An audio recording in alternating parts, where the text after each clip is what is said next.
कभी सोचा है कि देश आखिर चलता कैसे है? कौन लेता है सारे बड़े फैसले? असली शक्ति किसके हाथ में है? इन सब सवालों के जवाब पता है कहाँ छिपे हैं? ये छिपे हैं हमारे संविधान के अनुच्छेद 71 से 90 में। ये सिर्फ कुछ नियम नहीं है, ये पावर का पूरा ब्लूप्रिंट है। तो चलिए आज इसी को डिकोड करते हैं। तो सवाल एकदम सीधा और बड़ा है, भारत को चलाता कौन है और कैसे? अब इसका जवाब ना एक बहुत ही इंटरेस्टिंग और कॉम्प्लेक्स सिस्टम में छिपा है, जिसे हमारे संविधान ने बड़े ध्यान से बनाया है। और ये जो आर्टिकल्स हैं 71 से 90 तक, ये हमें वही चाबियां देते हैं जिनसे हम समझ सकते हैं कि सत्ता किसके पास है और उसका इस्तेमाल कैसे होता है। तो आज के हमारे सफर का रोड मैप कुछ ऐसा रहेगा। सबसे पहले देखेंगे राष्ट्रपति और उपराष्ट्रपति को, फिर आएंगे प्रधानमंत्री और उनकी काउंसिल ऑफ मिनिस्टर्स पर, जो कि असली पावर सेंटर हैं। उसके बाद संसद की बनावट और उसके काम करने के तरीके को समझेंगे, और आखिर में इन सबको जोड़कर देखेंगे कि ये पावर का बैलेंस बनता कैसे है। तो चलिए शुरुआत करते हैं एकदम टॉप से, हमारे राष्ट्रपति और उपराष्ट्रपति। अक्सर लोग इन्हें सिर्फ एक रबर स्टैम्प समझ लेते हैं, लेकिन ऐसा है नहीं। जी हाँ, ये संवैधानिक प्रमुख हैं, लेकिन इनके पास कुछ बहुत ही यूनिक और इंपॉर्टेंट पावर्स होती हैं। अच्छा, एक सिचुएशन सोचिए, अगर देश के सबसे बड़े चुनाव यानी प्रेसिडेंट या वाइस प्रेसिडेंट के इलेक्शन पर ही कोई विवाद हो जाए, तो फैसला कौन करेगा? आर्टिकल 71 इसका एकदम साफ और सीधा जवाब देता है, सिर्फ और सिर्फ सुप्रीम कोर्ट, कोई और नहीं। और ये इसलिए जरूरी है ताकि देश के इन सर्वोच्च पदों की निष्पक्षता पर, उनकी इंटेग्रिटी पर कोई सवाल ना उठ पाए। अब बात करते हैं राष्ट्रपति की एक ऐसी पावर की जो शायद सबसे असाधारण है, क्षमादान की शक्ति, यानी पावर ऑफ पार्डन। और ये सिर्फ माफ कर देना नहीं है, इससे कहीं ज्यादा है। देखिए, वो सजा को पूरी तरह से माफ कर सकते हैं, जिसे कहते हैं पार्डन। वो सजा के नेचर को बदल सकते हैं, मतलब सजाए मौत को उम्र कैद में, इसे कहते हैं कम्यूटेशन। कुछ समय के लिए सजा पर रोक लगा सकते हैं, जिसे रिप्रीव कहते हैं। किसी खास वजह से सजा में राहत दे सकते हैं, यह है रेस्पाइट। या फिर सजा के टाइम को ही कम कर सकते हैं, जिसे रेमिशन कहते हैं। मतलब ये पावर हमारे जस्टिस सिस्टम पर एक तरह का ह्यूमन चेक है। और ये पावर कितनी यूनिक है, ये तब और साफ हो जाता है जब हम इसकी तुलना किसी राज्य के गवर्नर से करते हैं। दो बहुत बड़े फर्क हैं। पहला, सिर्फ प्रेसिडेंट ही मृत्युदंड यानी डेथ सेंटेंस को माफ कर सकते हैं, गवर्नर नहीं। और दूसरा, सिर्फ प्रेसिडेंट ही सैन्य अदालत यानी कोर्ट मार्शल की सजा को माफ कर सकते हैं। ये उनकी शक्तियों को वाकई में बहुत खास बनाता है। ठीक है, तो हमने संवैधानिक हेड को तो समझ लिया, लेकिन अब सवाल यह है कि देश को डे टू डे बेसिस पर चलाता कौन है? इसका जवाब है रियल एग्जीक्यूटिव, यानी हमारे प्रधानमंत्री और उनकी काउंसिल ऑफ मिनिस्टर्स।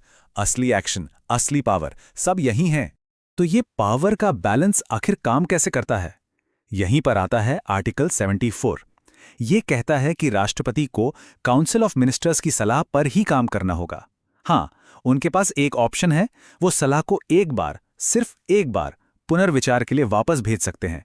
लेकिन अगर वही सलाह दोबारा आ गई तो फिर उन्हें वो माननी ही पड़ेगी। और यही वो नियम है जो प्रधानमंत्री को सरकार का असली इफेक्टिव हेड बनाता है। अब ये कोट देखिए, मंत्रिपरिषद सामूहिक रूप से लोकसभा के प्रति उत्तरदायी होगी।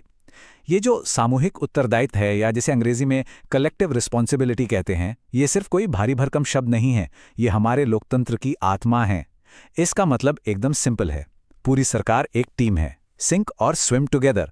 अगर लोकसभा में किसी एक मंत्री के खिलाफ भी अविश्वास प्रस्ताव पास हो जाए तो पूरी की पूरी सरकार को इस्तीफा देना पड़ता है।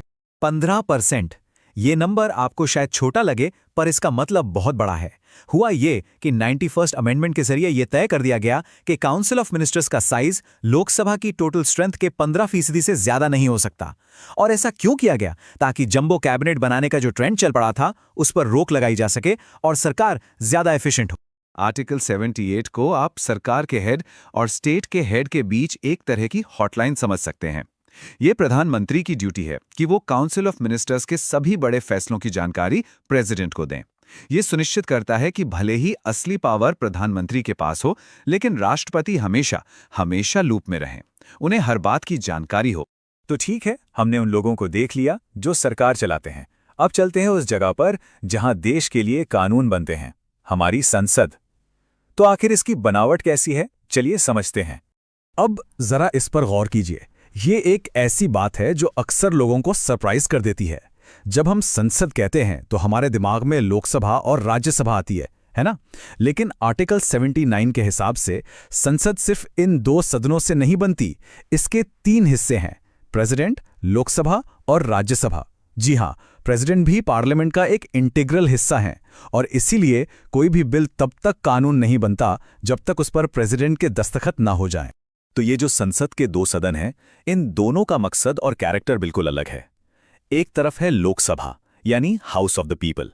ये युवा है, डायनामिक है, हर 5 साल में लोग सीधे अपने नुमाइंदों को यहां भेजते हैं।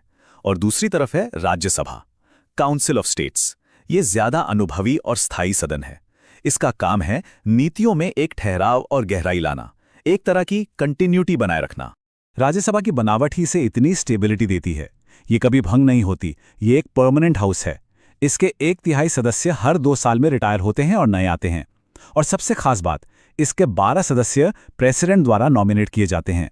ये लोग चुनाव नहीं लड़ते, ये कला, साहित्य, विज्ञान या समाज सेवा जैसे फील्ड्स के एक्सपर्ट होते हैं ताकि देश को उनके अनुभव और ज्ञान का सीधा फायदा मिल सके। ओके, तो हमने टीम और उसके खिलाड़ी तो देख लिए, पर अब सवाल है कि खेल के नियम क्या हैं? मतलब संसद असल में काम कैसे करती है? चलिए अब इसकी फंक्शनिंग के कुछ जरूरी नियमों पर नजर डालते हैं। स्क्रीन पर बस एक नंबर है, 6।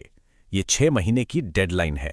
आर्टिकल 85 के मुताबिक ये संवैधानिक मजबूरी है कि संसद के 2 सेशन के बीच 6 महीने से ज्यादा का गैप नहीं हो सकता। और ये नियम इसीलिए बनाया गया है ताकि हमारी पार्लियामेंट नियमित रूप से मिले, बहस करे और सरकार के कामकाज पर नजर रखे, उसे जवाबदेह बनाए। आर्टिकल 87 बात करता है प्रेसिडेंट के स्पेशल एड्रेस की। ये सिर्फ कोई रस्म या परंपरा नहीं है, इसे आप सरकार का ऑफिशियल विजन डॉक्यूमेंट मान सकते हैं। हर जनरल इलेक्शन के बाद और हर साल के पहले सेशन की शुरुआत में प्रेसिडेंट दोनों सदनों को संबोधित करते हैं और बताते हैं कि आने वाले साल के लिए सरकार का एजेंडा क्या है, उसका प्लान क्या है। ये एक और बड़ा ही दिलचस्प नियम है। आर्टिकल 88 मंत्रियों को एक स्पेशल अधिकार देता है। कोई भी मिनिस्टर संसद के किसी भी सदन की कार्यवाही में हिस्सा ले सकता है, वहां बोल सकता है, भले ही वो उस हाउस का मेंबर ना हो। इससे कोऑर्डिनेशन बेहतर होता है। लेकिन एक शर्त है, जब वोटिंग की बारी आएगी तो वो वोट सिर्फ उसी हाउस में डाल सकता है जिसका वो मेंबर है। तो अब तक हमने सारे अलग अलग पुर्जे देख लिए, president, prime minister, council, Lok Sabha, Rajya Sabha. अब देखते हैं कि ये पूरी मशीन एक साथ मिलकर काम कैसे करती है। क्योंकि ये नियम आइसोलेशन में काम नहीं करते, ये सब एक दूसरे से जुड़कर पावर का एक कमाल का बैलेंस बनाते हैं। तो देखिए ये पूरा सिस्टम कैसे कनेक्ट होता है। एक तरफ आर्टिकल 75 के तहत काउंसिल ऑफ मिनिस्टर्स लोकसभा को जवाबदेह हैं। दूसरी तरफ आर्टिकल 78 के तहत प्रधानमंत्री की ड्यूटी है कि वो राष्ट्रपति को सब कुछ बताएं।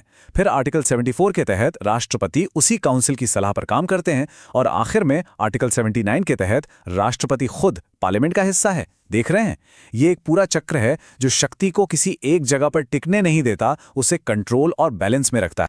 तो आखिर में एक बड़ा सवाल छोड़ जाते हैं, ये जो पूरा ढांचा है जिसे 70 साल से भी ज्यादा पहले बनाया गया था, क्या ये आज के इस डिजिटल फास्ट पेस्ड दुनिया के लिए आज भी उतना ही रेलेवेंट है, उतना ही असरदार है? ये एक ऐसा सवाल है जिसका जवाब हम सबको मिलकर सोचना होगा।